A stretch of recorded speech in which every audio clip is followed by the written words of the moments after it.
Hello everyone. Today we are going to learn about GI system disorder that is gastritis. सबसे पहले हम gastritis की definition देख लेते हैं. An inflammation of mucous membrane of stomach is known as gastritis. Gastritis का मतलब stomach की जो लेयर है उनमें इन्फ्लामेशन होना. स्टमक में 4 लेयर्स प्रेजेंट होती है. अब मैं आपको आउटर लेयर ऑफ स्टमक से इनर लेयर ऑफ स्टमक बताऊंगी. So first is serosa, second muscular, third submucosa, fourth mucosa. Gastritis में inflammation inner layer of stomach से स्टार्ट होता है तो ये आउटर लेयर ऑफ स्टमक में बढ़ता है. सबसे ज़्यादा अगर इन्फ्लामेशन किसी कारण होता होगा तो वो है एच पाइलोरी बैक्टीरिया. हमने पेप्टिक अल्सर्स में भी ये बैक्टीरिया का नाम सुना है.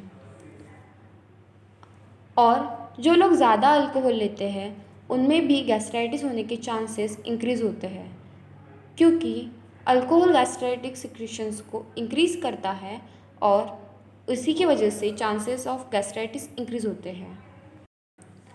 उसी के साथ अगर कोई पर्सन NSAIDs ड्रग ज़्यादा अमाउंट में ले रहा होगा तो उसे भी गैस्ट्राइटिस हो सकता है. अगर हम हमारे डाइट में स्पाइसी फूड बहुत ज़्यादा लेने लगे तो उसकी वजह से भी गैस्ट्राइटिस हो सकता है. तो ये हो गया इंट्रोडक्शन और कॉजेज़ ऑफ गैस्ट्राइटिस. अब हम देखेंगे टाइप ऑफ गैस्ट्राइटिस. अब कॉजेज़ के बेस पर गैस्ट्राइटिस 2 टाइप में डिवाइड होता है. First is acute and second is chronic. जैसे आपको पता है एक्यूट मतलब जो थोड़े टाइम से या थोड़े टाइम के लिए होता है. तो एक्यूट गैस्ट्राइटिस 24 आवर्स के लिए होता है. ये स्पाइसी खाना खाने के और वायरल इन्फेक्शन के कारण होता है. इसमें ब्लीडिंग होने के भी चांसेस होते हैं.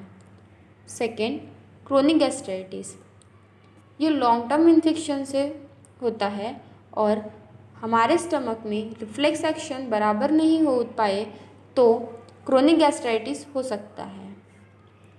इसमें हमारा ईसोफेगस भी इन्वॉल्व होता है. अब हम देखेंगे कॉजेज़ ऑफ गैस्ट्राइटिस. जैसे आप लोगों को पता है HCl जो हमारे स्टमक में प्रेजेंट होता है इसका काम फूड पार्टिकल को ब्रेक डाउन करना होता है. बट ये HCl हमारे स्टमक को हार्म नहीं कर सकता क्योंकि हमारी जो म्यूकस मेम्ब्रेन है वो हमारे स्टमक को प्रोटेक्ट करती है. बट गैस्ट्राइटिस में यही प्रोटेक्टिव मेम्ब्रेन में इन्फ्लामेशन होता है. अब ये गैस्ट्रिक मेम्ब्रेन में इन्फ्लामेशन क्यों होता है इसके रीज़न अब मैं आपको बताऊंगी. First bacterial infection. H pylori और ई कोलाई ये बैक्टीरिया डायरेक्टली हमारे स्टमक वॉल को डैमेज करते हैं. अगर ये बैक्टीरिया हमारे स्टमक वॉल को डैमेज करे तो गैस्ट्राइटिस हो सकता है. Second regular use of pain killer. अगर कोई पर्सन बहुत ज़्यादा अमाउंट में पेन किलर खाता है तो ये जो पेन किलर है ये हमारे स्टमक वॉल को डैमेज करती है लाइक एस्पिरिन और any other drug. Third alcohol intake. अगर कोई पर्सन बहुत ज़्यादा अमाउंट में अल्कोहल पीता है तो उसकी वजह से भी हमारी स्टमक मेम्ब्रेन डैमेज हो सकती है क्योंकि अल्कोहल हमारे स्टमक का गैस्ट्रिक सिक्रीशन इंक्रीज़ करता है और जब गैस्ट्रिक सिक्रीशन इंक्रीज़ होगा तो वो गैस्ट्रिक सिक्रीशन हमारे स्टमक के प्रोटेक्टिव लेयर को इन्फ्लाम कर सकती है. 4 स्ट्रेस. अगर कोई पर्सन बहुत ज़्यादा अमाउंट में स्ट्रेस ले रहा होगा लाइक कोई अगर डिप्रेशन में होगा तो उसमें भी गैस्ट्राइटिस के चांसेस इंक्रीज़ होते हैं. स्ट्रेस की वजह से HCl का जो सिक्रीशन होता है वो इंक्रीज़ होता है और आपको तो पता ही है अगर HCl का सिक्रीशन इंक्रीज़ होगा तो हमारी प्रोटेक्टिव लेयर इतने सारे अमाउंट में HCl को मैनेज नहीं कर सकती. Fifth autoimmunity gastritis. आपको पता होगा ऑटोइम्यूनिटी डिसीज़ में हमारी अपनी सेल्स हमारी ही सेल्स को डिस्ट्रॉय करती है। 7 other diseases like HIV, Crohn disease, bile reflex. अब हम देखते हैं पैथोफिजियोलॉजी ऑफ गैस्ट्राइटिस। जब कोई पर्सन बहुत ज़्यादा अमाउंट में अल्कोहल या स्टेरॉइड ड्रग लेता है तो उसकी वजह से गैस्ट्रिक म्यूकस मेम्ब्रेन जो होती है उसका इरोजन स्टार्ट हो जाता है, क्योंकि अल्कोहल हमारे स्टमक मेम्ब्रेन को एडिमेटस बना देता है। अब जब गैस्ट्रिक म्यूकोसा का इरोजन स्टार्ट हो जाता है तो स्टमक में गैस्ट्रिक जूसेस का अमाउंट बढ़ने लगता है और एसिड और म्यूकस कम होने की वजह से स्टमक वॉल में सुपरफिशियल अल्सर्स स्टार्ट हो जाते हैं।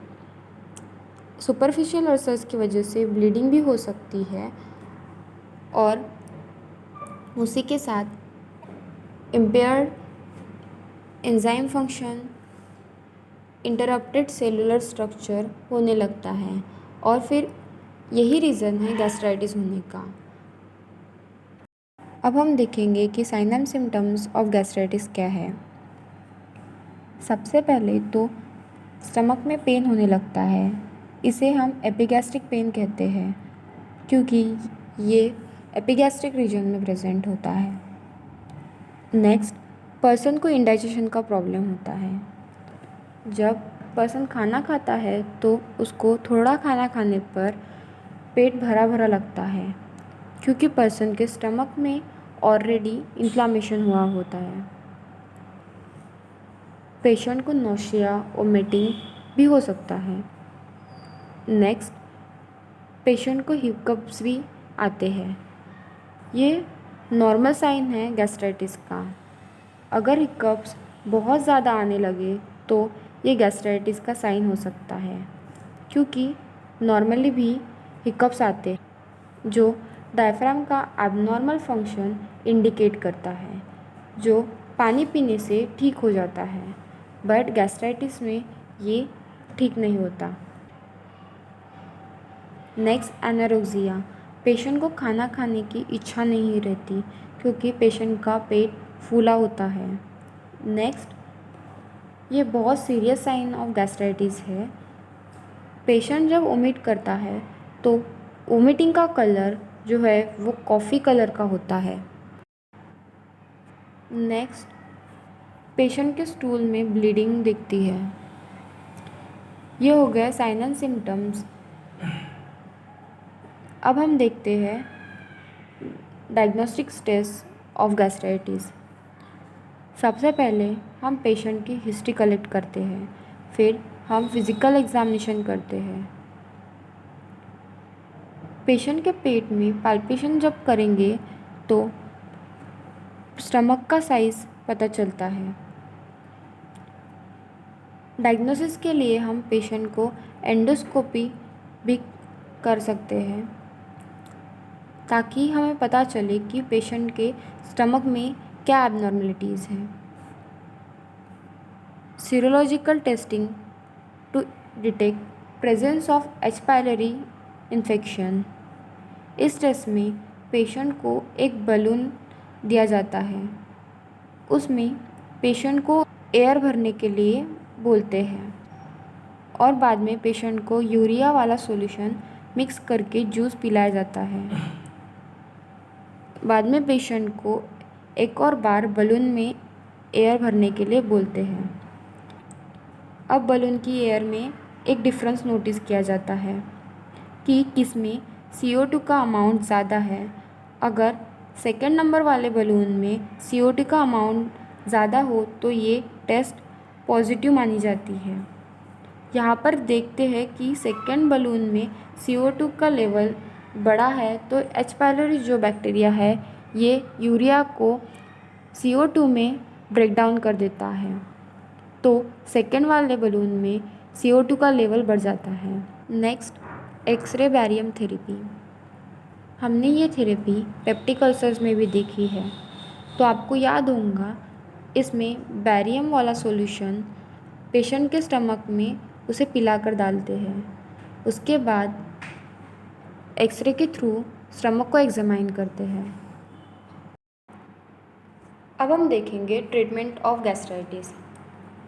सबसे पहले हम पेशेंट को एंटीबायोटिक्स और एंटीमाइक्रोबियल देते हैं, ताकि अगर पेशेंट को एच पायलोरी बैक्टीरिया की वजह से इन्फेक्शन हुआ होगा तो वो एंटीबायोटिक के कारण ठीक हो सकता है। हम पेशेंट को एंटासिड भी दे सकते हैं, ताकि जो एसिड हमारे स्टमक में प्रेजेंट है उसे हम न्यूट्रलाइज कर सकें।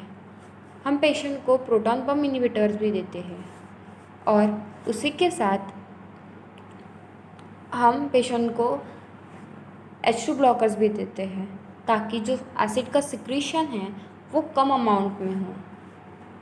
एंटीमेटिक हम पेशेंट को वोमिटिंग कंट्रोल करने के लिए देते हैं। उसी के साथ अगर पेशेंट को गैस्ट्राइटिस स्टेरॉइड खाने की वजह से ना हुआ होगा तो हम पेशेंट को NSAIDs भी एडमिनिस्टर कर सकते हैं। पेप्टिक अल्सर्स और गैस्ट्राइटिस की ट्रीटमेंट जो है वो सेम होता है। गैस्ट्राइटिस की नर्सिंग मैनेजमेंट जो है वो पेप्टिक अल्सर्स की नर्सिंग मैनेजमेंट की तरह होती है। तो आप लोग नर्सिंग मैनेजमेंट के लिए हमारी लास्ट वीडियो पेप्टिक अल्सर्स भी देख सकते हो। Thank you so much for watching our video. Like, share and subscribe to our channel.